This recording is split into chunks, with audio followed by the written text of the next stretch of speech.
Bapak Ibu Dewan Guru yang dirahmati oleh Allah Subhanahu wa taala. Selamat siang dan salam sejahtera bagi kita semua. Pertama-tama mari kita panjatkan puji serta syukur kehadirat Allah Subhanahu wa taala yang telah memungkinkan kita pada hari ini hadir dalam kegiatan aksi nyata diseminasi budaya positif di sekolah. Salawat dan salam kami haturkan kepada Nabi Muhammad Sallallahu Alaihi Wasallam. Baik Bapak dan Ibu Guru yang sama-sama dirahmati oleh Allah. Di sini saya sebagai MC atau moderator akan membacakan susunan acara pada kegiatan aksi nyata diseminasi budaya positif di sekolah. Yang pertama adalah pembukaan, kedua pengarahan dari kepala sekolah, ketiga penyampaian materi, empat tanya jawab, dan yang terakhir penutup atau doa. Bapak Ibu Guru yang dirahmati Allah, marilah kita buka acara kegiatan aksi nyata ini dengan membaca basmalah. Bismillahirrahmanirrahim. Baik, untuk yang kedua adalah pengarahan dari Kepala SMP Negeri 5 Cikarang Utara kepada Bapak Susilo Purdi SPD. Kepadanya kami persilakan.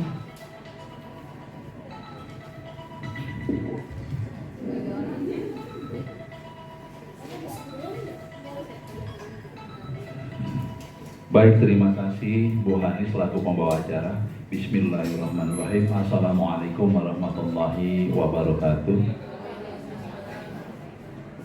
Alhamdulillahirabbil alamin wa bihi nasta'in ala umuri dunya waddin wassalatu wassalamu ala asyrafil anbiya'i wal mursalin wa ala alihi wa sahbihi ajma'in amma ba'd.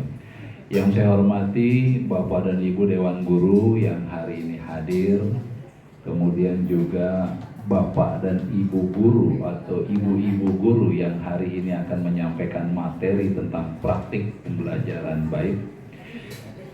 Mari sama-sama kita panjatkan puji syukur kehadirat Allah Subhanahu wa taala karena Allah pada hari ini mempertemukan kita di ruangan guru dalam rangka suatu kegiatan yang akan kita lakukan bersama untuk peningkatan mutu dan kualitas dari guru di SMP Negeri 5 Cikarang Utara.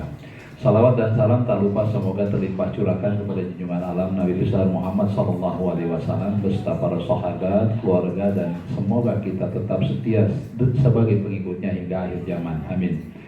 Bapak dan Ibu yang berbahagia, hari ini Ibu Maria yang merupakan guru atau calon guru penggerak di SMP 5 Cikarang Utara melakukan suatu kegiatan, yaitu kegiatan praktik pembelajaran baik yang insya Allah akan menyampaikan materi diseminasi budaya positif, ya. Bapak dan Ibu yang berbahagia, kegiatan seperti ini merupakan kegiatan pertama yang dilakukan oleh komunitas belajar kita di SMP Negeri 5 Cikarang Utara. Sebagaimana kita maklum bahwa setiap Bapak dan Ibu Guru punya kewajiban untuk membuat laporan kinerja setiap satu semester. Alhamdulillah beberapa guru sebagian besar ini sudah mulai selesai, ya. Cuma ada Bapak dan Ibu Guru yang sampai hari ini belum selesai. Yang belum selesai itu bukan berarti kepala sekolah belum selesai menilainya, sudah selesai menilainya, baik menilai sikap maupun kinerjanya. Cuma yang belum itu adalah unggahan dari dokumen-dokumen pendukung yang Bapak Ibu butuhkan untuk mencapai poin yang sudah Bapak Ibu program, ya. Dari mana dokumen-dokumen itu didapat? Dokumen itu didapat bisa yang pertama dari kegiatan kita pengembangan diri berupa sertifikat-sertifikat webinar, seminar, lokakarya, atau yang hari ini kita lakukan di komunitas belajar kita. Komunitas belajar kita sudah terdaftar di Departemen Pendidikan Nasional sehingga ini sah dan bisa mengeluarkan sertifikat kalau kita melakukan kegiatan seperti hari ini. Ibu Maria membawakan materi yang tadi sudah kita sampaikan, insya Allah akan dibuatkan sertifikat. Yang dapat tentu saja adalah mereka yang hari ini hadir dan mengisi daftar hadir. Yang tidak hadir, mohon maaf, tidak bisa mendapatkan sertifikat tersebut. Jadi sebenarnya kalau kita ingin mendapatkan sertifikat dalam rangka pengembangan diri itu mudah saja. Mudah. Di sekolah kita bisa mengadakan kegiatan, berarti Bapak dan Ibu bisa merancang nanti materi, menyampaikannya, kemudian nanti kita unggah di komunitas belajar kita. Tidak usah capek-capek sampai ke webinar segala macam, mungkin waduh, saya mau masak sore ini Pak harus webinar, nggak perlu begitu. Tapi juga jangan sampai numpuk di satu kegiatan, misalnya di komunitas belajar, semua komunitas belajar, jangan. Ada variasinya. Komunitas belajar dapat 2 sertifikat. Di webinar yang diselenggarakan oleh dinas dapat 1. Di tingkat nasional yang diselenggarakan oleh PMM dapat 1. Cukup ya 1 semester untuk mendapatkan poin bagi pengembangan diri. Nah, Bapak dan Ibu, hari ini mudah-mudahan kita bisa melaksanakan dengan baik. Insya Allah saya juga memotivasi kepada semua untuk sama-sama ikut serta menjadi guru penggerak. Calon ya, calon. Jangan sampai ada bahasa, Pak saya nggak mau jadi guru penggerak, kenapa? Ribet, kenapa ribet? Saya nggak mau jadi kepala sekolah Pak, nggak punya cita-cita jadi pengawas. Bukan begitu. Ke depan Anda akan dituntut untuk menjadi guru profesional melalui pengembangan diri lewat jejaring internet. Ya, jadi dikatakan apabila guru yang gaptek tidak mau tahu tentang perkembangan ini, maka dia akan tertinggal. Oleh karena itu ini menjadi motivasi kita belajar dari Bu Maria betapa kegiatan ini sebenarnya mudah dilaksanakan. Jangan sampai kita tidak bisa, ya. Itu saja barangkali sambutan dari saya. Selamat mengikuti kegiatan ini dengan baik. Mudah-mudahan Allah memberikan kemudahan buat kita semua. Amin. Assalamualaikum warahmatullahi wabarakatuh.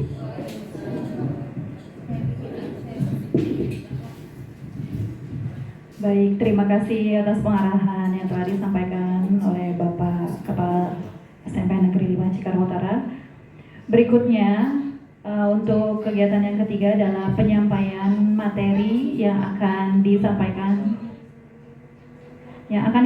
oleh Ibu Maria Sri Utami. Udah mulai masuk sholat kayaknya, azan? Enggak? Belum? Oh, astagfirullahaladzim. Iya. Oh maaf, masih lama. Iya.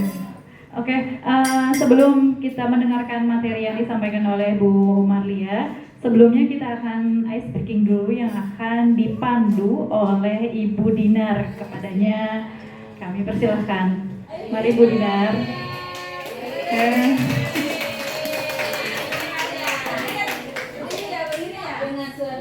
Oh, Bu Dinar ini. Iya, suruh joget, awas yang grupnya nggak ada nih. Mau perkenalan lagi? Iya dong, perkenalan dong. Ayo, silakan. Yang di depan belakang kalinya. Sebelah kanan, sebelah kanan. Sebelah kanan. Lu sini ya?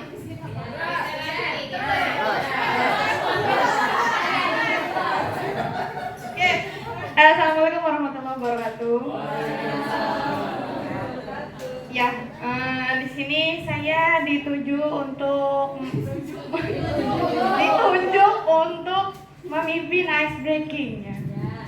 Apa sih artinya? Ice breaking adalah ice dingin, breaking jeda, berarti dingin jeda. Oke, gak pakai musik, gak pakai apa-apa, instruksinya cuma Bapak dan Ibu harus konsen kepada perintah dan gerak atau motorik. Ya.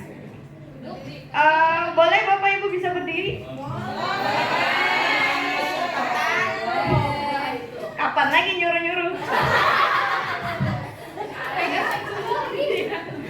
Oke. Instruksinya instruksinya yang saya omong dan yang saya gerak, yang Bapak Ibu guru ikuti adalah apa instruksi dari mulut saya, yang saya atau alias yang saya omong. Ya. Kalau saya bilang ya fokus. Kalau saya bilang pegang hidung, ya. Pegang telinga, ya. Pegang hidung. Paham ya? Oke, itu melatih konsentrasi dan seberapa cepat daya tangkap kita dari instruksi seseorang. Oke, mulai ya. Oke, konsentrasi. Saya bilang pegang kepala.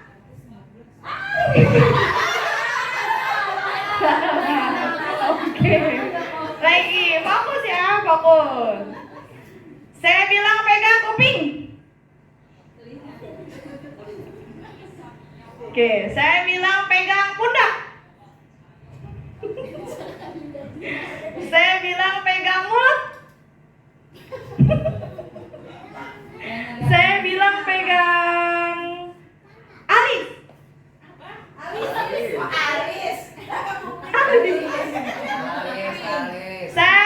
Saya bilang pegang lutut.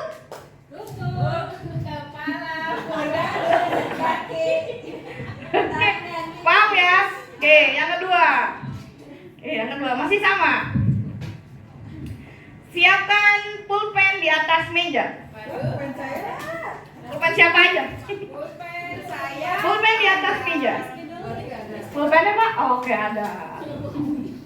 Oke. Iya lah, ada. Oke. Kapan lagi? Oke. Instruksi yang kedua. Saya bilang pegang kepala, pundak, lutut, kaki. Kepala, pundak, lutut, kaki. Ya. Kalau saya bilang pulpen, langsung ambil pulpennya. Ya kan? Oke. Sama ikutin omongan saya.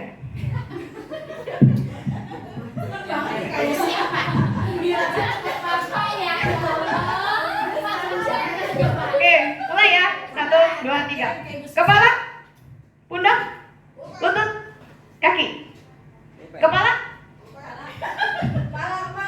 pundak, lutut, kaki. Kepala, pundak, lutut, kaki. Kepala, pundak, pulpen. Bagus berarti ya. Oke. Lagi? Lagi? Hah? Ya, ada musik. Ayo. Nyanyi aja ya. Apa?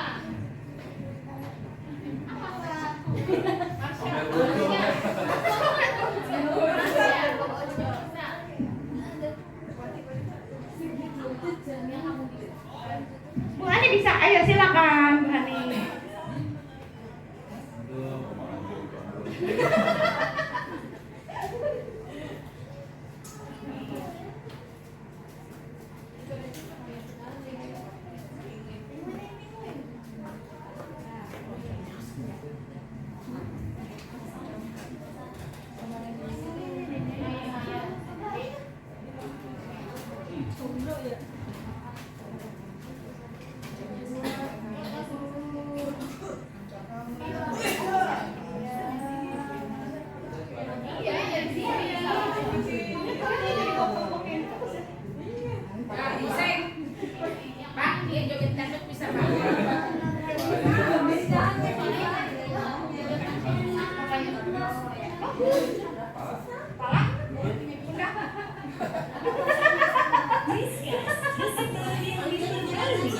Dengan kantung omega untuk kulit dan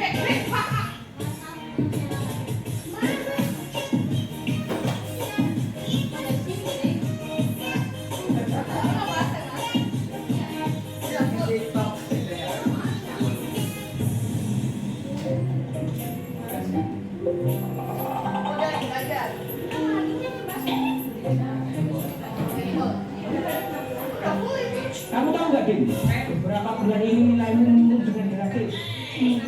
Nggak tahu. Yang pertama, kamu malas belajar. Kamu bagus.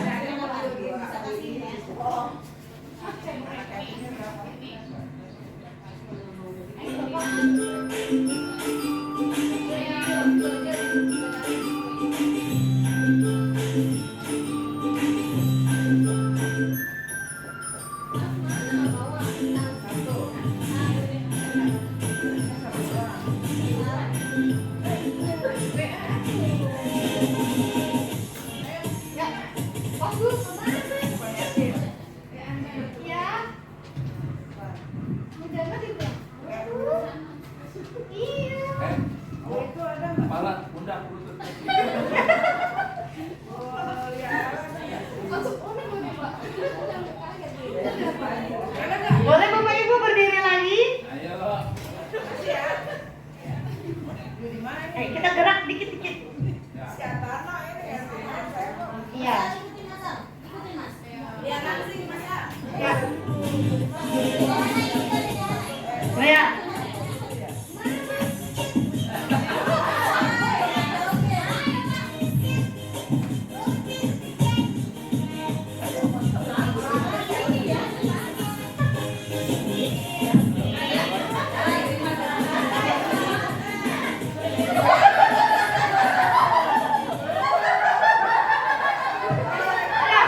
Oke, tepuk tangan buat kita semua. Terima kasih Bapak Ibu ice breakingnya. Semoga kita semakin semangat untuk menerima materi dari Ibu Marlia ya. Terima kasih. Wassalamualaikum warahmatullahi wabarakatuh.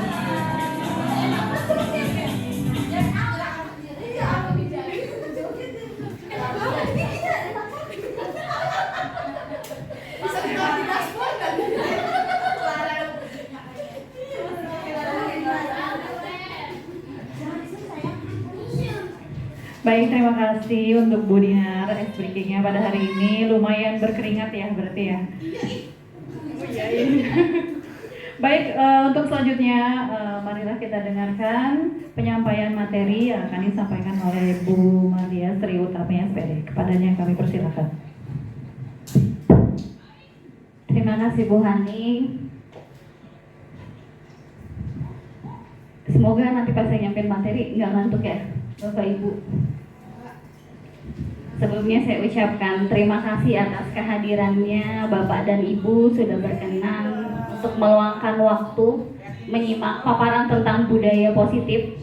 Terima kasih juga kepada Kepala SMP Negeri 5 Cikarang Utara Bapak Susilo Purdi yang sudah memberikan pengarahan. Jadi ini adalah bagian dari tugas saya sebagai calon guru penggerak pada modul 1.4. Jadi total modul yang nanti harus kami selesaikan selama pendidikan guru penggerak itu ada 3 paket modul. Kalau di total dari 3 paket modul itu, paket modul satunya ada 4 modul, paket modul 2-nya ada 3, dan paket modul 3-nya ada 3. Jadi totalnya ada 10 modul. Setiap modul itu kami harus melalui alur merdeka. Jadi merdeka itu dimulai dari diri.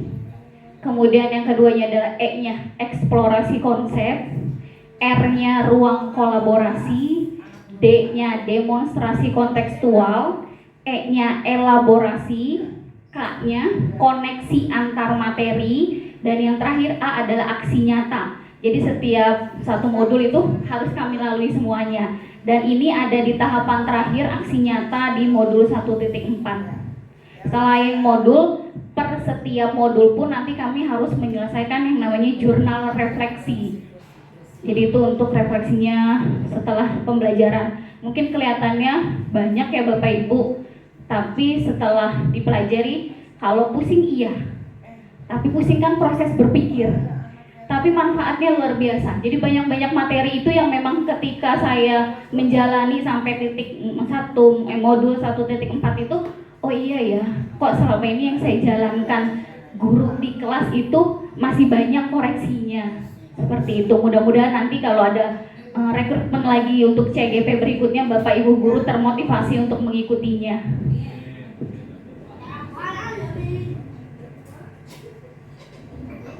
Selama program program pendidikan guru penggerak ini saya dibersamai oleh fasilitator dan pengajar praktik.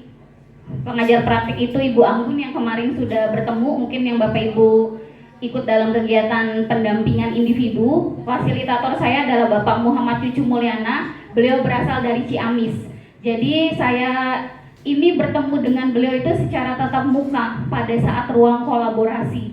Jadi setiap satu modul ada ruang kolaborasi, itu bertemu 2 kali. Pertemuan pertama itu diskusi, pertemuan kedua presentasi. Jadi hari ini jadwalnya kami bertemu dengan fasilitator di modul 2.1. Jadi perjalanan saya ini belum ada setengahnya karena baru mau menuju ke modul kelima. Kemudian ada pengajar praktiknya itu yang mendampingi saya yang setiap bulannya datang ke sekolah, yaitu Ibu Mustika Anggun. Beliau kepala sekolah di SD Karangbahagia 3. Beliau adalah jebolan GP angkatan 5 dan lulus mengikuti uji kompetensi kepala sekolah. Jadi benar yang disampaikan oleh Bapak, jadi ketika mengikuti CGP itu kita tidak serta-merta diangkat jadi kepala sekolah atau pengawas Bapak Ibu. Ada prosesnya kembali. Cuma salah satu administrasi yang memang harus ada yaitu sertifikat guru penggerak. Yang saya sekarang sedang jalani masih pendidikan, sama dengan pendidikan profesi guru. Jadi nanti ada lulus tidak lulusnya. Jadi tidak jaminan ketika saya mengikuti ini, nanti saya pasti lulus. Tidak, karena ada di beberapa daerah yang tidak lulus program pendidikan guru penggeraknya.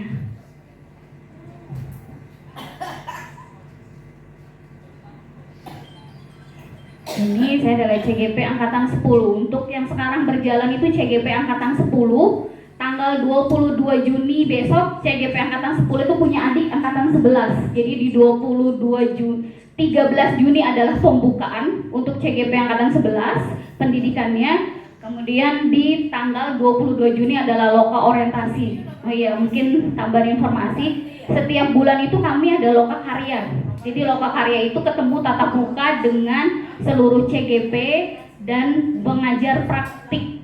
Jadi saya sudah jalan loka karya ini sudah 3 kali, tapi lokanya disebut masih loka 2 karena pertama adalah loka orientasi, waktu itu dihadiri oleh Bapak Kepala Sekolah. Kemudian loka 1 dan sudah loka 2 kemarin hari Sabtu. Nanti terakhir itu loka 7. Loka 7 itu yang disebut dengan panen karya. Dihadiri kembali oleh kepala sekolahnya masing-masing. Jadi kepala sekolah mendampingi kami itu pada saat loka orientasi dengan loka 7 saat panen karya. Angkatan 10 Kabupaten Bekasi ini yang paling banyak, karena kalau sebelumnya itu saya kira di angkatan 5, ternyata di angkatan 10 terbanyak dengan jumlah CGP kurang lebih 277. Makanya ketika loka itu, kalau yang sebelumnya di satu tempat, kalau sekarang lokanya itu dibuat dalam 2 tempat, di SMP 1 Tamsel dan SMP 2 Tamsel.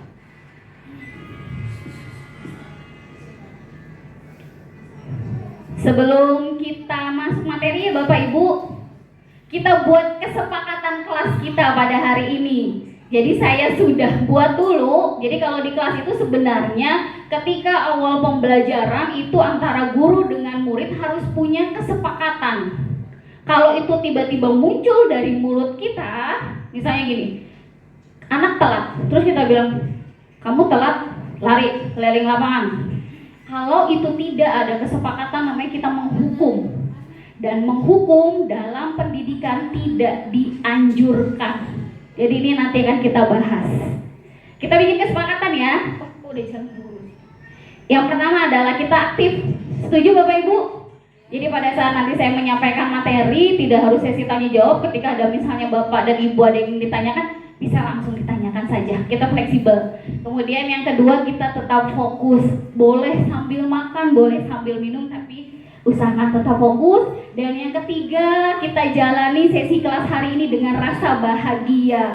Karena kunci belajar bisa masuk itu adalah ada rasa bahagia. Ketika murid kita bahagia, insya Allah apa yang kita sampaikan akan sampai ke mereka.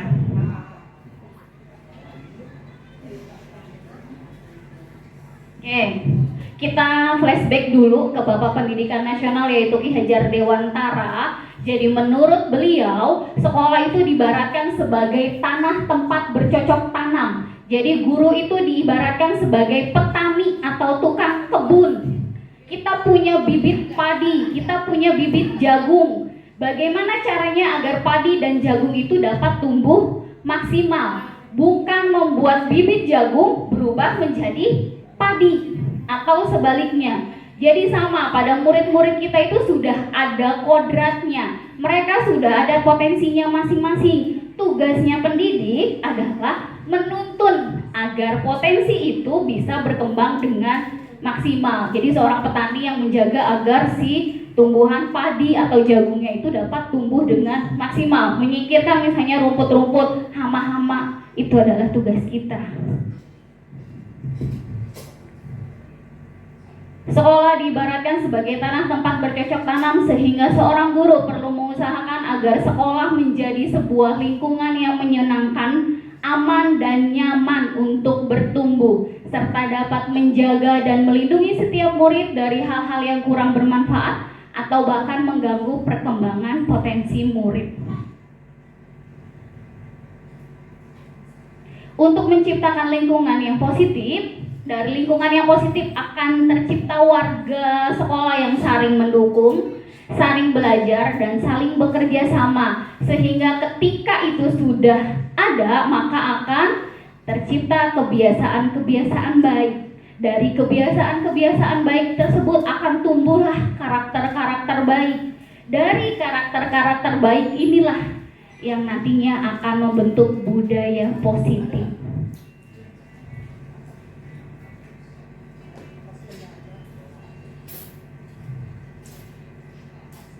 Jadi ini pengertian budaya positif adalah sebuah nilai kebajikan yang menjadi keyakinan dan pada akhirnya akan menjadi karakter suatu organisasi atau suatu komunitas. Budaya positif dapat mendorong murid untuk mampu berpikir dan bertindak serta mencipta sebagai proses memerdekakan dirinya. Ini yang saya tebalkan hurufnya, memerdekakan diri. Mungkin Bapak Ibu juga sering dengar merdeka belajar. Merdeka belajar itu bukan anaknya belajar semaunya Bapak Ibu, tidak, tapi kita memberikan kesempatan kepada murid, kita menuntun kepada murid supaya mereka itu bisa menemukan cara belajar mereka yang nyaman. Seperti itu. Ketika mereka merasa nyaman ada di sekolah, mereka belajar dengan rasa aman, insya Allah seperti yang saya sampaikan tadi, apa yang disampaikan guru mungkin akan lebih mudah dipahami ketimbang misalnya mereka berada di bawah tekanan. Sama seperti misalnya kita pun sama, ketika misalnya di bawah tekanan ada beberapa yang bisa bertahan, tapi beberapa pun juga bisa jadi ada yang tumbang. Ini dari peraturan kelas, itu peraturan kelas itu adalah yang lingkupnya paling kecil. Naik ke lingkup yang paling besar itu ada yang disebut dengan keyakinan kelas. Keyakinan kelas akan terbentuk lingkungan yang positif, dari lingkungan yang positif maka akan terbentuk budaya positif.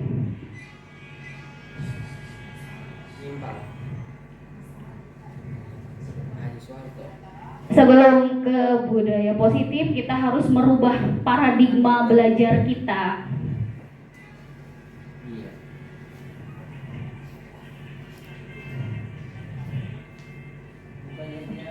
Ada teori yang menyatakan, yaitu teori stimulus respon dengan teori kontrol. Pada stimulus respon itu mengatakan bahwa seolah-olah orang lain itu dapat mengontrol diri kita.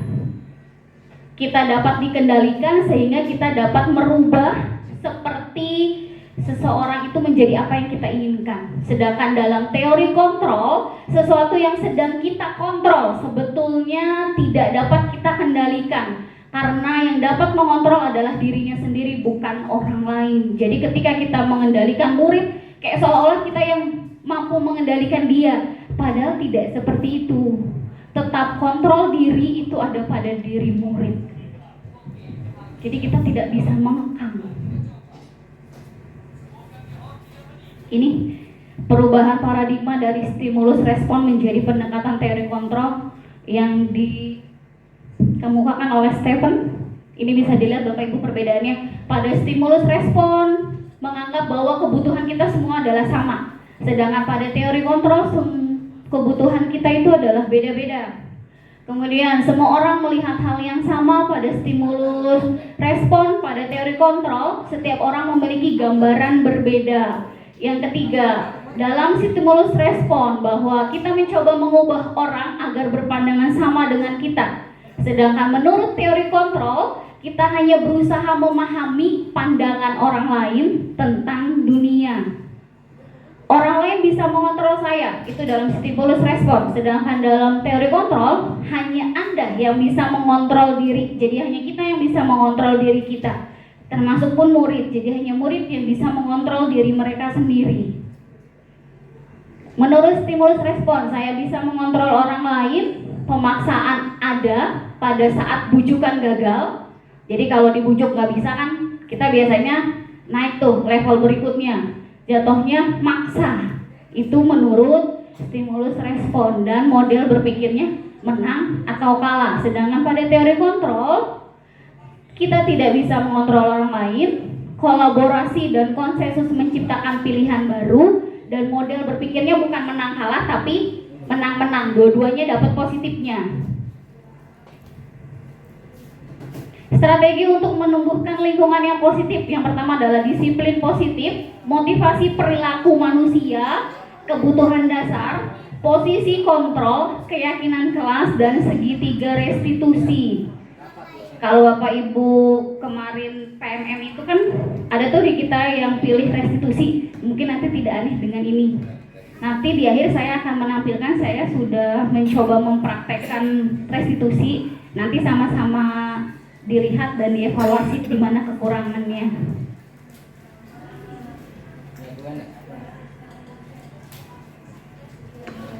Disiplin positif, suatu pendekatan untuk menerapkan disiplin dari dalam diri anak tanpa hukuman dan hadiah.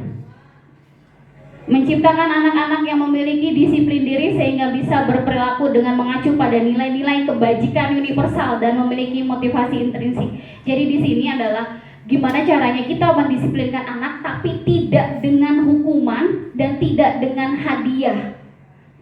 Jadi di sini nanti menyadarkan anak bahwa oh iya ya, apa yang saya lakukan itu salah misalnya. Bagaimana saya memperbaikinya? Itu timbul dari motivasi intrinsik. Dan kita berharap dari disiplin ini nanti akan mengacu pada nilai-nilai kebajikan universal. Kebajikan universal adalah nilai-nilai atau prinsip mulia yang dianut oleh seseorang yang merupakan tujuan yang ingin dicapai.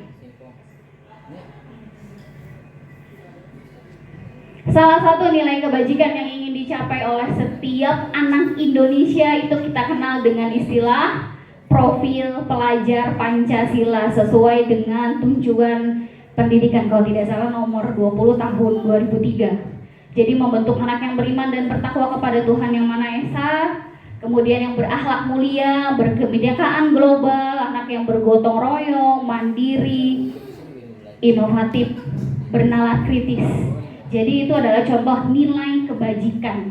Jadi kalau di dalam Kurmer ini banyak kata-kata yang baru, tapi sebenarnya sih artinya mah iya cuma lebih kayak bahasa-bahasanya, kalau saya sih nyebutnya kayak lebih kekinian gitu.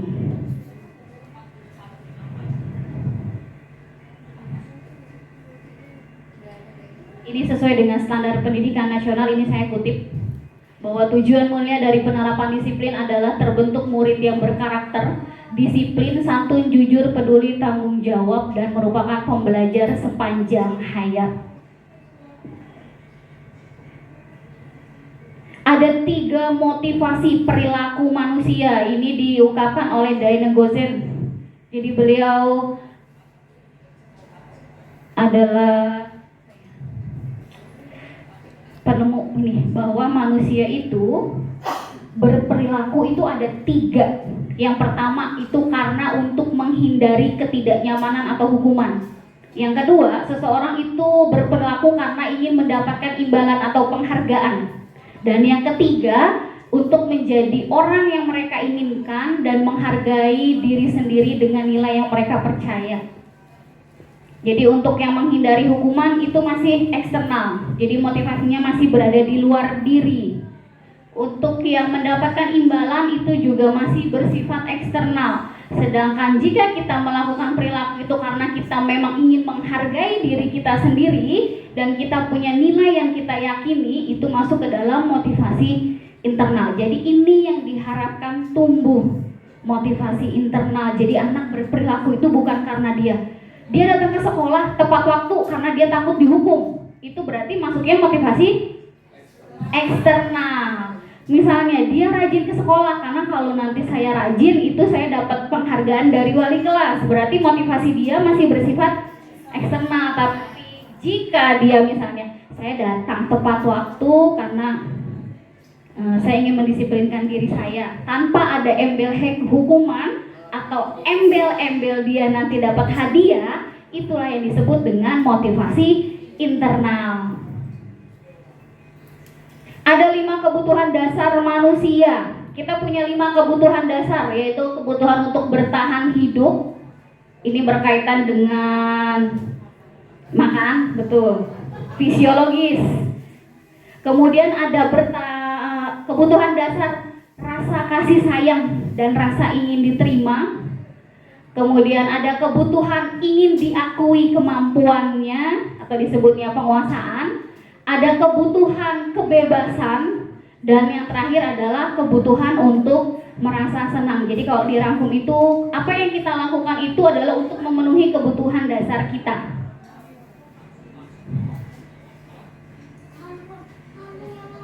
Ini yang pemahaman yang saya baru 5 posisi kontrol guru.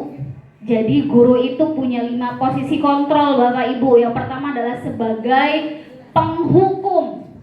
Posisi kontrol 2 yang ke guru adalah sebagai pembuat orang merasa bersalah. Posisi yang ketiga adalah posisi teman. Posisi yang keempat adalah pemantau. Dan posisi kelima adalah sebagai manajer. Disebut guru itu sebagai penghukum. Kalau dia misalnya kayak tadi saya contohkan, telat lari keliling lapangan 5 kali, menghardik, kemudian menghukum dengan bahasa verbal, itu adalah penghukum.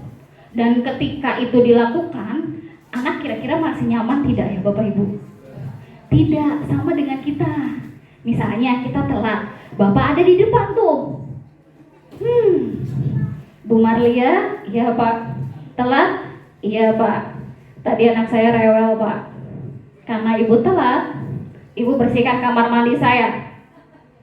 Nah sama kan? Dan itu ada kaitannya tidak Bapak Ibu? Telat sama ngebersihin kamar mandi? Tidak ada. Itu adalah ciri guru sebagai penghukum. Dan itu tidak dianjurkan, kalau bisa diminimalisir. Gini Bapak Ibu, ada satu pencerahan, mohon maaf mungkin kalau ini salah. Ketika kita membuat malu anak di depan umum, posisikan itu adalah kita. Kita ngomel-ngomel di depan umum, mungkin maksudnya biar dia mikir, biar dia jerak. Tapi tidak semua anak akan seperti itu Bapak Ibu. Ketika dia merasa sudah jatuhnya, kalau kena mental itu susah sembuhnya. Kayak gimana kalau sudah kena mentalnya. Dan kalau saya ya anggapnya itu kayak koreksi ya. Oh iya ya, misalnya saya dibikin malu nih di depan teman-teman oleh kepala sekolah. Mungkin pas Bapak misalnya ngomong-ngomong ke saya ketawa-ketawa, tapi kan kita tidak tahu di belakangnya seperti apa. Dan kita tidak tahu apakah anak itu jatuhnya kita menzolimi dia atau tidak. Dan ketika dia mengadu pada Tuhannya, hati-hati. Iya. Yang kedua, guru pembuat rasa bersalah. Contohnya misalnya gini, kamu kan sudah tahu ini tugas harus dikumpulkan hari ini. Kamu tidak mengumpulkan, kamu gak kasihan sama ibu. Nah anak kan akan ngerasa, oh iya ya, gue salah nih. Itu berarti posisi guru adalah pembuat rasa bersalah. Dia gak menghukum, cuma ngomong kayak gitu. Kamu gak kasihan sama ibu udah capek-capek ngajar? Gak kasihan ibu udah ngejelasin dari jam 7 sampai jam 12? Jadi itu kita membuat anak merasa bersalah, itu posisi yang kedua. Dan posisi yang kedua pun akan membuat anak merasa rendah diri. Posisi yang ketiga, teman. Posisi ini, misalnya kita mau menegur anak, kita bilang misalnya, ayolah kerja ngerjain demi ibu, kan temennya ibu, kan kamu mau bestian sama ibu, itu berarti posisi kita sebagai teman dengan adanya biasa, tapi itu akan memberikan efek dia akan ketergantungan, dan ketika tidak dengan kita, apakah dia akan melakukan hal yang sama, gitu kan? Kalau misalnya si A akrab dengan saya, aman itu tugas saya, tapi ke si B tidak, karena dia kan ngerasa si ibu mah gampang, dan bestinya saya, kalau ngerjain tugas juga paling ntar bilang kerjain ya besok, ntar besok mau kumpulin lagi. Jadi anak akan merasa ketergantungan. Posisi yang keempat adalah posisi pemantau. Kita sudah punya aturan, kita sudah punya keyakinan, dan ketika keyakinan itu dilanggar ada konsekuensi. Misal anak datang terlambat, konsekuensinya kamu akan belajar selama tambahan belajar selama jumlah telatnya kamu. Misalnya anak telat 10 menit, berarti ketika nanti istirahat atau pulang anak harus ke perpustakaan belajar selama 10 menit. Misalnya kita sudah punya dengan anak perjanjian seperti itu, kesepakatan. Kalau misalnya dia datang, misalnya saya datang telat ke kelasnya Bu Fadila, Bu Fadila cuma tinggal ngomong gini, kamu sudah tahu kan konsekuensinya ketika kamu telat? Iya Bu, saya tahu. Berapa menit telatnya? 10 menit Bu. Jadi nggak usah Bu Fadilah ngomong, berarti kamu harus ke perpustakaan 10 menit. Tidak, biarkan itu anak yang ngomong. Pasti sama, saya juga berpikiran, iya kalau anaknya hidup, lah kalau enggak sama, tapi itu semuanya proses. Sama pembentukan budaya positif itu tidak kayak membalikan telapak tangan. Ada proses yang dilalui, tapi perlahan-perlahan semuanya nanti bisa. Jadi anak menyebutkan apa konsekuensinya, itu masuk ke dalam pemantau. Yang terakhir adalah posisi manajer. Jadi ini adalah posisi ideal yang diharapkan. Posisi manajer itu mengajukan pertanyaan, jadi ini nanti pada tahap restitusi. Ingat lagi Bapak Ibu, di manakah posisi kita saat ini? Penghukum kah? Pembuat rasa bersalah kah? Teman? Pemantau? Atau manajer? Kalau saya itu masih ke dalam penghukum, walaupun tidak dengan fisik, tapi kadang saya suka. Iya, suka dengan, kadang juga kalau di kelas tidak, ya lepas gitu, kesel saking biasanya anaknya itu lagi. Terus juga ada posisi pembuat rasa bersalah, ya iya, tergantung kondisinya. Ya, idealnya kita semua ada di posisi manajer. Teman ya Miss ya. Oke, keyakinan kelas. Mengapa sih disebutnya keyakinan kelas, bukan peraturan kelas aja sih? Karena seanehnya keyakinan kelas, kita kan selama ini dengarnya peraturan kelas. Coba Bapak Ibu bisa jawab pertanyaan ini. Mengapa kita memiliki peraturan tentang penggunaan helm pada saat mengendarai kendaraan bermotor? Kenapa ada aturan ketika bermotor harus pakai helm? Biar aman. Tidak ditilang, berarti pakai karena takut hukuman. Berarti motivasinya itu masih eksternal. Saya pakai helm biar nggak ditilang, biar aman, biar tidak kepanasan, biar kalau di jalan kalau ada apa-apa menjaga keselamatan. Oke. Iya, itu tadi Bu. Takut hukuman berarti Bu. Pertanyaan yang kedua, kenapa waktu kemarin COVID kita punya peraturan tentang penggunaan masker dan harus sering cuci tangan? Biar tidak tertular, tidak terpapar, biar aman. Itu kan peraturan. Oke. Biar keren. Tadi yang Bapak Ibu sebutkan pakai helm biar selamat, biar aman. Kemudian tadi pakai masker itu untuk jaga kesehatan, biar tidak terpapar. Inilah yang disebut dengan nilai keyakinan. Jadi keselamatan, kemudian kesehatan itu disebut dengan keyakinan. Jadi keyakinan itu cakupannya lebih luas daripada peraturan, lebih dalam. Ya, terima kasih Miss koreksinya. Jadi adalah nilai kebajikan yang nanti kita sepakati dengan murid kita di kelas. Jadi misalnya tidak boleh berkata kasar. Itu nilai kebajikannya apa ya Bapak Ibu? Harus menghormati guru. Masuknya ke dalam nilai kesopanan, saling menghormati. Jadi boleh ada peraturannya gitu, tapi nanti yang kita tuliskan adalah keyakinan kelasnya. Proses pembentukan keyakinan sekolah atau keyakinan kelas yang pertama adalah bersifat lebih abstrak daripada peraturan karena dia lebih rinci dan konkret. Yang kedua adalah berupa pernyataan universal, jadi masih umum. Yang ketiga adalah pernyataan senantiasa dibuat dalam bentuk positif. Yang keempat, hendaknya tidak terlalu banyak biar mudah diingat, mudah dipahami. Yang kelima, sesuatu yang bisa diterapkan di lingkungan tersebut. Kemudian semua warga kelas atau warga sekolahnya ikut berkontribusi untuk menyumbangkan keyakinan kelasnya, jadi nanti lewat curah pendapat. Yang ketujuh adalah kalau sudah terbentuk bersedia untuk misalnya kita adakan revisi, itu yang disebut dengan dinamika kelas. Kemarin waktu kita masuk ke dimensi disiplin positif, salah satunya adalah dinamika kelas. Jadi mengoreksi kesepakatan kelas yang sudah ada, ini perlu diperbaiki nggak ya? Gitu. Ini perlu dihapus kah? Ini perlu ditambah kah? Jadi masuknya ke sana. Restitusi dalam menjalankan peraturan, jika ada pelanggaran maka harus ada sesuatu.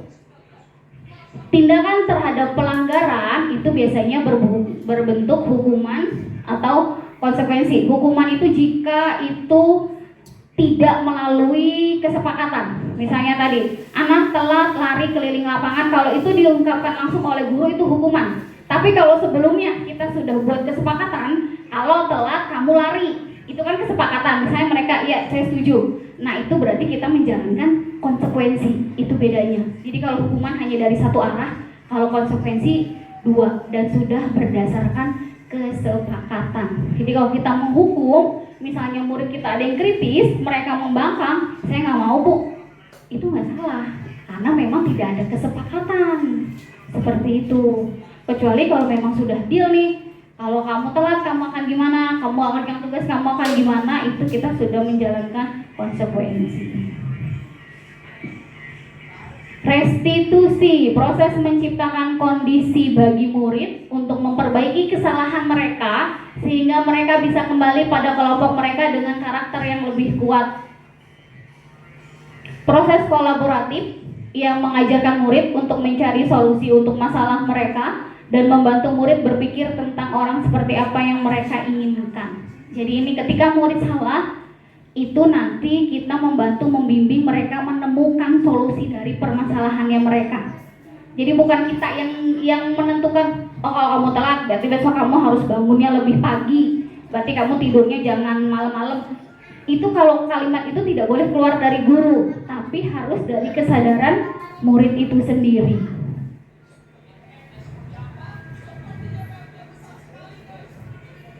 Ini Bapak Ibu perbedaan hukuman, konsekuensi dengan restitusi. Jadi kalau hukuman itu negatif, kalau konsekuensi netral. Karena kan memang kita sudah punya deal di awal. Dan untuk restitusi itu nanti akan bisa berdampak positif. Ini tabel perbedaannya, biasanya anak akan merasa tidak nyaman itu kalau di hukuman, termasuk juga di konsekuensi. Tapi mungkin ketidaknyamanan mereka itu tidak akan sebesar ketika mereka menerima hukuman.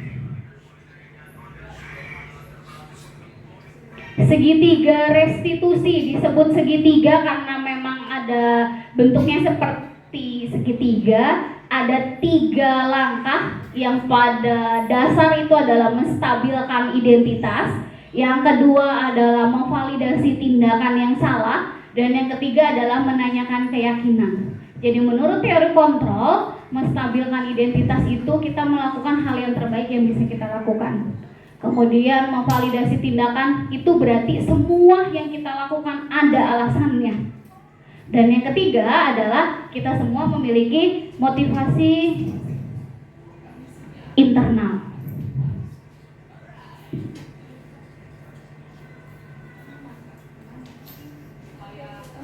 Ini penjelasannya. Menstabilkan identitas adalah bagian dasar segitiga yang bertujuan untuk mengubah identitas anak dari orang yang gagal karena melakukan kesalahan menjadi orang yang sukses.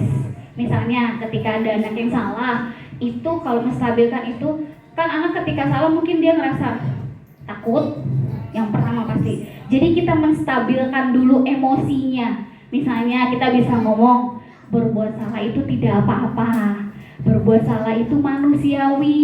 Tapi setelah itu nanti ada lanjutannya. Jadi biar dianya tenang dulu. Sama kan ketika dalam emosi diajak ngobrol kan nggak bisa.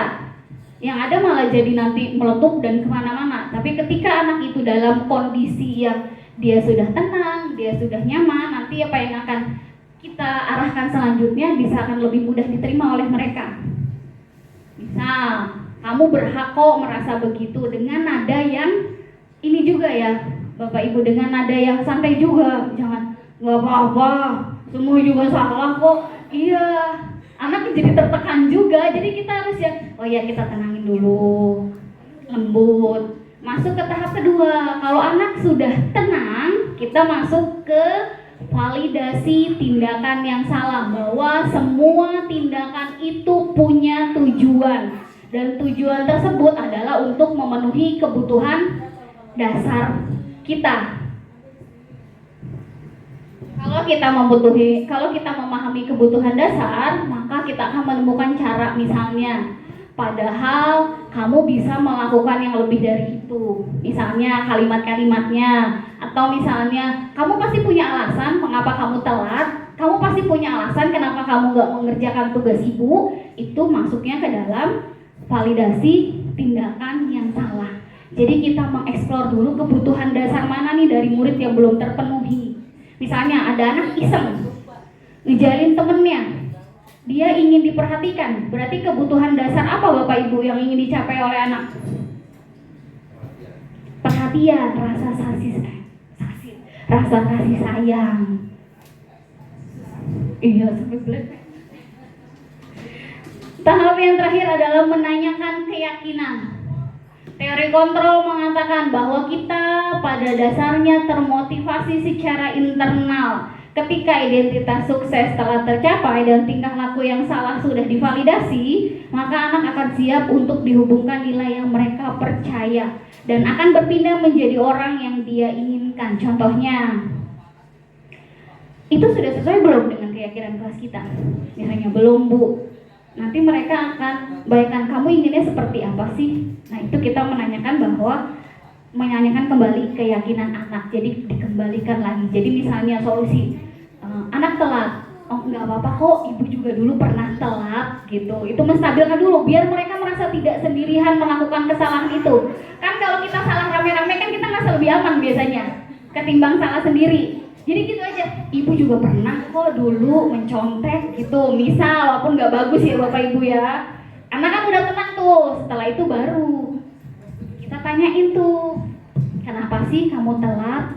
Nah, nanya, dia akan bercerita. Kalau dia udah tenang biasanya nanti akan mengalir.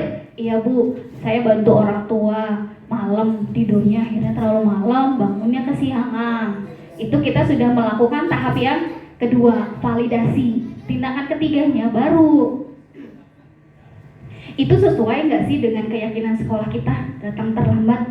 Tidak Bu. Misalnya bisa dijawab kayak gitu kan. Baru kira-kira gimana caranya biar kamu besok nggak terlambat lagi? Dia akan mengungkapkan, saya akan tidurnya sore, saya akan nanti main gamenya dikurangi. Ketika itu muncul dari anak, berarti kita sudah melakukan tahap ketiga, menanyakan keyakinan. Dan ketika itu diucapkan oleh anak, insya Allah akan dia jalani. Ketimbang kita yang ngomong, berarti besok bangunnya pagian, besok jangan main HP. Itu nggak efektif. Saya mencontohkan kemarin ya Bapak Ibu, di kelas saya ngomong waktu hari Jumat. Untuk yang laki-laki, rambutnya rapi. Kalau hari Senin masih ada yang rambutnya gondrong, anak-anak bilang, diapain? Cukur Bu. Terus yang perempuan bilang dikuncir. Oke, berarti dicukur atau kuncir, dicukur sama ibu. Kemarin Senin saya masuk, itu kan saya bikin barengan tuh. Ada 4 orang anak, ketika absen itu saya keliling, rambutnya masih, ibu belum sempat cukur. Mencoba menerapkan ya, walaupun belum bisa amat gitu. Oke, saya cuma bilang gini, oke, terus kapan mau dirapiin? Besok bu, mau dirapiinnya sama ibu apa kamu sendiri? Sama saya sendiri bu, besok aja. Ya udah, besok ibu lihat ya. Kalau misalnya besok masih berantakan gimana? Ibu deh yang ngerapiin, itu dari mereka. Hari ini saya masuk kelas, 4 orang anak tersebut rambutnya rapi, tanpa perlu saya awas ya, kalau besok masih belum rapi ya ibu cukur kamu. Nggak kayak gitu. Jadi saya kayaknya sendiri, oh iya ya, ketika itu dari mereka akan menjalaninya gitu. Entah mungkin ada juga mungkin motivasi, nih kalau gua nggak cukur besok nih gua kan bilang rambutnya dicukur sama Bu Marlia gitu. Tapi saya bilang, itu bilang rambutnya dicukur itu siapa yang ngomong? Saya sendiri bu, bukan dari ibu ya. Iya, alhamdulillah itu berjalan. Ya belum sempurna amat sih. Ini contoh. Ini contoh penerapan segitiga restitusi. Ceritanya ada sebuah kasus pada saat pelajaran IPA, Andin mengerjakan tugas mata pelajaran lain. Ibu Moza, guru yang mengajar IPA, menegur Andin dan melaporkan kejadian ini kepada wali kelasnya. Jadi seolah-olah Ibu Moza itu adalah guru IPA. Kemudian Ibu Moza itu melaporkan kepada saya kalau Andin tuh kemarin pas pelajaran IPA bu ngerjain tugas lain. Nanti mohon koreksinya ya Bapak Ibu.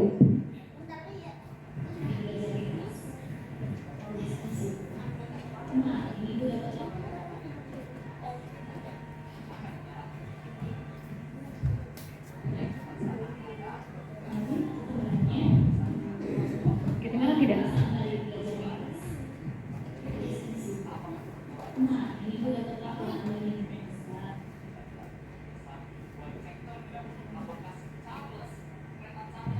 Bentar Bapak Ibu, ini kayaknya kepotong.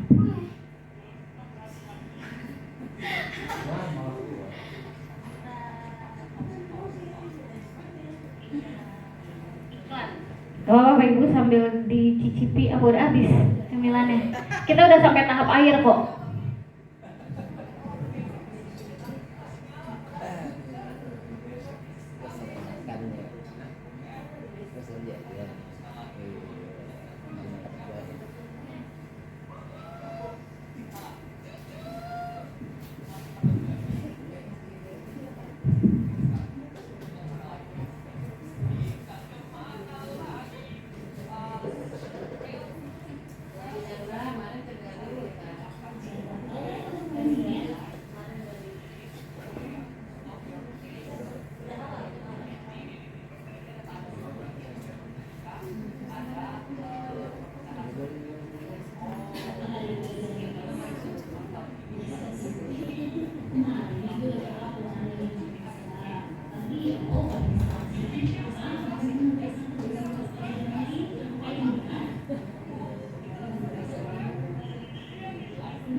Ini tahap menstabilkan identitas.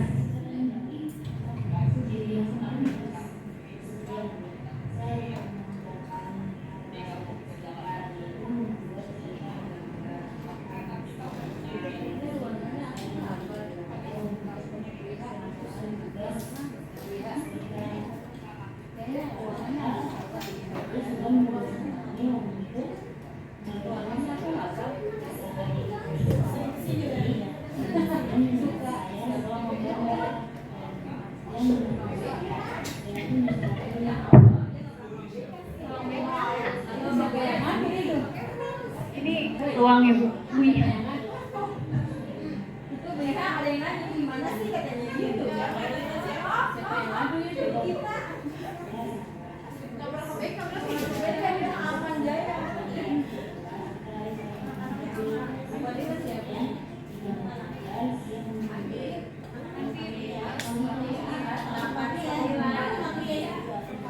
Ini saya dan Rizani.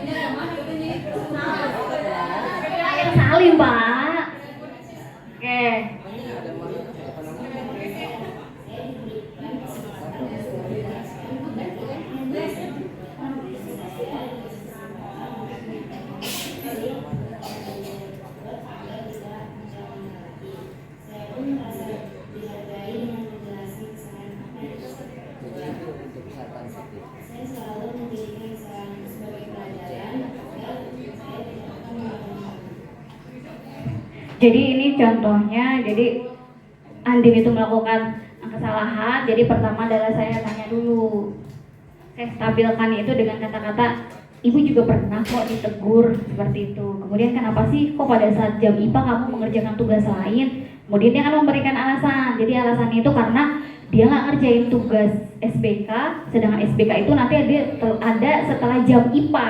Jadi dia nyuri-nyuri waktu di jam IPA. Kemudian divalidasi tindakan yang salahnya menanyakan, apakah itu sesuai dengan keyakinan kelas kita? Tidak, karena kita punya keyakinan kelas adalah saling menghormati. Jadi Andin ini sudah melanggar keyakinan kelas dan dia tahu kalau itu salah. Kemudian yang terakhirnya adalah menanyakan keyakinan. Kalau kamu tahu itu salah, apa yang akan kamu lakukan untuk memperbaiki kesalahan itu? Walaupun ini mah kan memang didesain ya Bapak Ibu ya, ceritanya. Iya, jadi diharapkan pada kenyataannya itu ketika kita menghadapi anak, coba stabilkan dulu, kemudian tanyai alasannya, jangan judgement ya Bapak Ibu, jangan langsung menghakimi, salah, nggak boleh kayak gitu. Jadi biarkan dulu dia menjelaskan, baru nanti kamu tahu nggak itu benar atau salah? Nanti kan dia akan merasa salah, nah baru kita mengarahkan lagi. Kalau tahu itu salah, terus untuk memperbaikinya gimana? Biarkan itu mengalir dari murid. Seperti itu, kalau misalnya muridnya susah, dibilang kamu tahu harus memperbaikinya kayak gimana, dia diam aja, kita yang mengarahkan. Jadi memang tugas guru adalah mengarahkan, kita adalah pamong, menuntut dan mengarahkan murid. Seperti itu Bapak Ibu. Iya. Saya lakukan benar nggak kalau ketika ada seperti itu saya bicara gini, kamu pasti punya cowok ya udah gitu. Perhatian cowok kamu tuh lah yang gimana perasaan kamu? Sama seperti perasaan saya saat ini ketika bahasa Inggris ngomong Ya, sebenarnya urutannya pun tidak. Yang ini kan ajak ya, menstabilkan, kemudian validasi, baru menanyakan keyakinan. Kemarin juga sempat tuh menjadi bahan diskusi. Boleh nggak sih nggak urutan kayak gitu? Boleh. Jadi tapi kan nih yang ideal biasanya kan kalau dalam keadaan emosi kan ditenangin dulu gitu. Terus itu kita mengandaikan itu apa yang kamu lakukan itu yang itu juga loh, juga pernah terjadi pada saya misalnya seperti itu bisa Miss. Yang penting kalau saya sih menangkapnya dari restitusi ini adalah siswa menemukan solusi permasalahannya sendiri gitu. Baik Bapak Ibu, demikian presentasi saya tentang disiplin of budaya positif. Baik, saya kembalikan kepada Bu Hani. Siapin kertas. Baik Bapak Ibu, dari penyampaian materi yang disampaikan, mungkin ada sebagian Bapak Ibu guru yang masih ingin bertanya. Silahkan yang ingin bertanya berdiri. Ada yang ingin bertanya? Bu Atiko? Boleh. Boleh maju. Ayo maju aja. Biar kena shoot.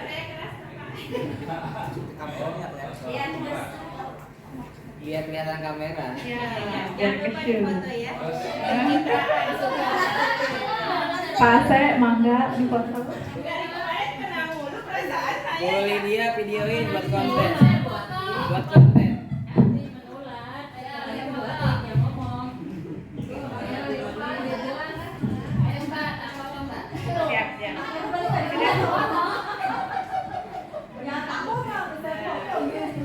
Videoin buat konten. Aduh, Pak Widan juga moto ya. Suruh. Oh gitu. Tes. Bingung jadi. Lah udah banyak dolar. Pertanyaannya jadi hilang. Oke, bismillahirrahmanirrahim. Assalamualaikum warahmatullahi wabarakatuh. Alhamdulillah ya Bapak Ibu, kita di sela-sela kegiatan penilaian akhir bisa berkumpul dalam kegiatan yang positif. Terima kasih Bu Marlia ilmunya. kita jadi tahu Bapak Ibu terutama saya banyak ilmu yang sudah diberikan oleh Bu Marlia. Salah satunya kita tidak boleh menjas anak seperti itu ya Bu Mar ya. Itu mungkin sering kita lakukan ya Bapak Ibu terutama saya. Betul. Ya, jadi kadang dengan kondisi kita yang emosinya mungkin kadang sesuai dengan suasana, tanggal muda, tanggal tua. Oh enggak ya Bapak Ibu. Ya, kadang mungkin kalau saya pribadi ya, emosi mungkin yang harus selalu dikontrol ya, artinya kondisi hati gitu. Kadang ketika kita menemui anak yang memang melakukan suatu hal yang tidak sesuai dengan peraturan, kadang dalam pikiran kita refleks, iya nggak Bapak Ibu? Ya, oh ya ini anak salah, saya giniin gitu. Tidak berpikir panjang dengan mempertimbangkan oh ya yang saya lakukan ini ternyata tadi judgment seperti itu. Nah Bu Marlia, bagaimana cara atau solusinya agar tadi yang budaya-budaya positif itu bisa kita terapkan dalam menghadapi situasi ketika kita di kelas melihat anak-anak kita yang memang tidak sesuai dengan kesepakatan atau peraturan yang ada. Itu aja Bu Mar, terima kasih.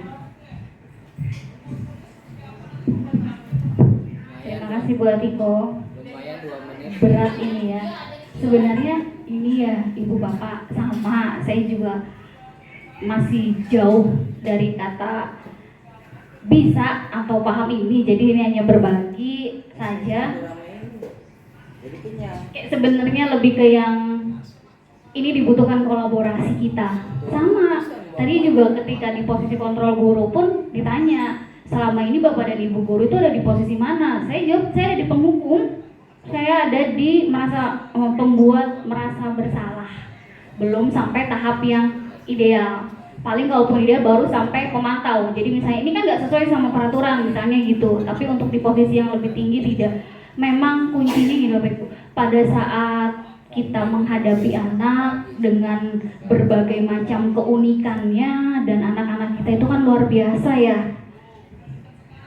Sama saya juga, cuma ada satu yang diingat tuh selalu kata-kata yang saya ingat, anak itu punya keunikannya masing-masing dan guru itu ada tugasnya adalah menebalkannya, mana yang baiknya. Pada saat menghadapi anak seperti itu, sebelum makanya pada saat anak misalnya melakukan kesalahan, misalnya saya juga kemarin ada tuh nggak ngerjain tugas.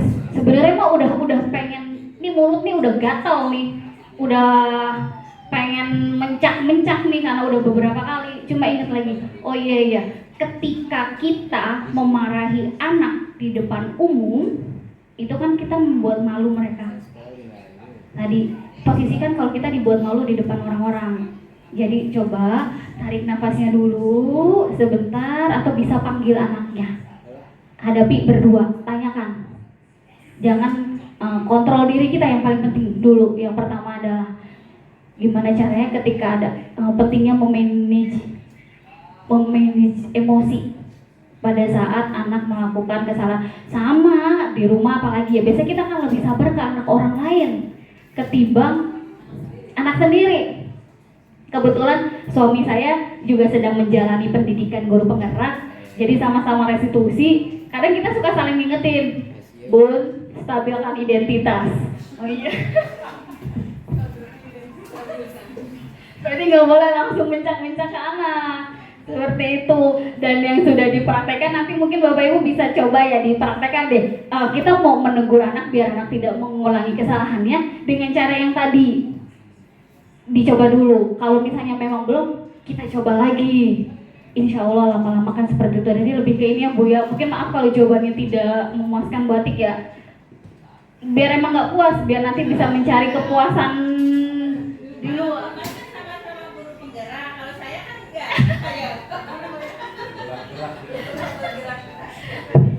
Sebenarnya ini pembahasan yang kalau saya tuh dapat pencerahan disiplin positif itu pas kita buka PMM yang restitusi itu saya sempat diskusi tuh sama suami. Berarti kalau kita main hukum anak tuh kita nggak bener ya, saya ngomong kayak gitu.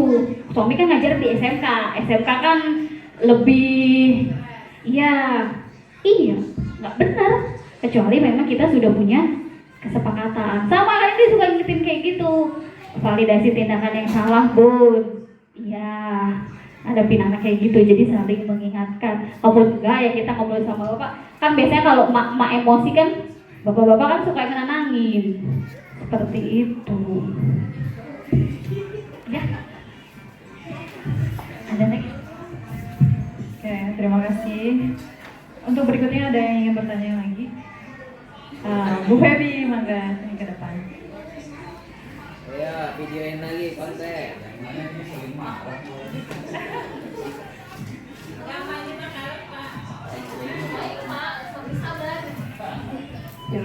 Assalamualaikum warahmatullahi wabarakatuh. Untuk mempersingkat waktu, saya langsung aja ke pertanyaan ya Bu Mas. Saya mau cuma bertanyakan tentang keyakinan kelas. Apakah waktu untuk membuat keyakinan kelas itu di awal saja, atau apabila misalnya kita ketika di tengah-tengah mungkin kita ada mau menambahkan gitu, oh ini begini gitu, bisa nggak Bu Mas kita tambahin keyakinan kelasnya gitu? Apakah udah paten di awal atau bisa di tengah atau di akhir kita tambahkan? Begitu aja pertanyaannya. Assalamualaikum. Terima kasih Bu Febi. Untuk keyakinan kelas idealnya adalah dibuat pada saat awal. Jadi nanti juga mungkin ya Pak, masukan ya Pak, pada saat MPLS itu di minggu awal, itu idealnya adalah guru itu kita buat keyakinan kelas semuanya. Jadi itu adalah memang minggu yang difokuskan untuk membuat keyakinan kelas. Misalnya kita berikan waktu selama 1 minggu itu ya kan, kita kan ngajarkan di berbagai macam kelas. Mungkin ada keyakinan kelas antara guru mapel dengan murid, ada keyakinan kelas antara wali kelasnya dengan muridnya, itu di awal. Kalau pada saat di tengah-tengah nih ternyata misalnya ada yang belum, itu bisa ditambahkan atau bisa dihapus. Itu yang disebut dengan istilah dinamika kelas. Jadi bisa disesuaikan Bu Feb. Iya, mungkin nanti di awal ya Pak ya. Ya. Jadi supaya kita pun punya keyakinan sekolah Pak. Gitu. Jadi keyakinan misalnya kita mau buat peraturan sekolah itu, lebih bagusnya kan kita melibatkan murid juga. Jadi mereka tahu apa peraturannya, apa konsekuensinya. Jadi nanti kita nyebutnya jangan hukuman ya Ibu Bapak, tapi konsekuensinya. Kalau kamu nggak pakai topi pada saat upacara, apa konsekuensinya? Seperti itu.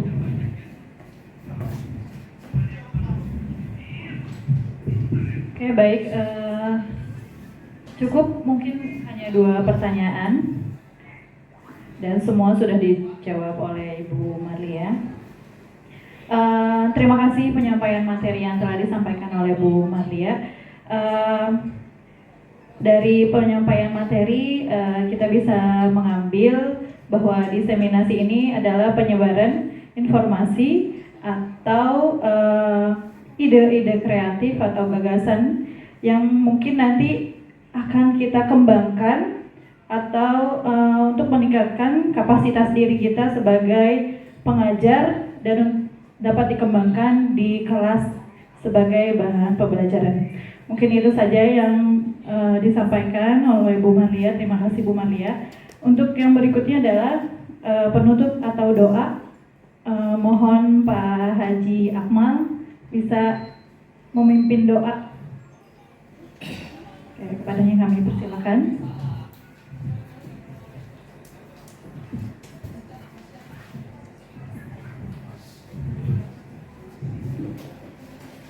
Baik, kembali Bapak Ibu, kita tutup acara ini dengan bacakan Fatihah. Mudah-mudahan bermanfaat bagi kita semua. Al-Fatihah. Bismillahirrahmanirrahim. Alhamdulillahirabbil alamin arrahmanir rahim maliki yaumiddin. Iyyaka na'budu wa iyyaka nasta'in. Shiratal ladzina an'amta 'alaihim ghairil maghdubi 'alaihim waladdallin. Amin ya rabbal alamin. Bismillahirrahmanirrahim. Alamin. Allahumma shalli ala sayyidina Muhammad wa ala sayyidina Muhammad. Allahumma ighfir lana dhunubana wa liwalidayna warhamhuma kama rabbayana shighara. Allahumma iftah 'alaina abwaabal khair wa abwaabal barakah wa abwaabal ni'mah wa abwaabal rizqi wa abwaabal quwwah وأبواب الصحة وأبواب السلامة وأبواب الجنة. ربنا آتنا في الدنيا حسنة وفي الآخرة حسنة وقنا عذاب النار. Walhamdulillahi rabbil alamin. Terima kasih. Assalamualaikum warahmatullahi wabarakatuh. Baik, syukur alhamdulillah kegiatan diseminasi atau aksi nyata diseminasi budaya positif di sekolah ini telah selesai. Saya sebagai MC atau moderator mengucapkan terima kasih. Saya tutup dengan wabillahi taufiq wal hidayah. Wassalamualaikum warahmatullahi wabarakatuh.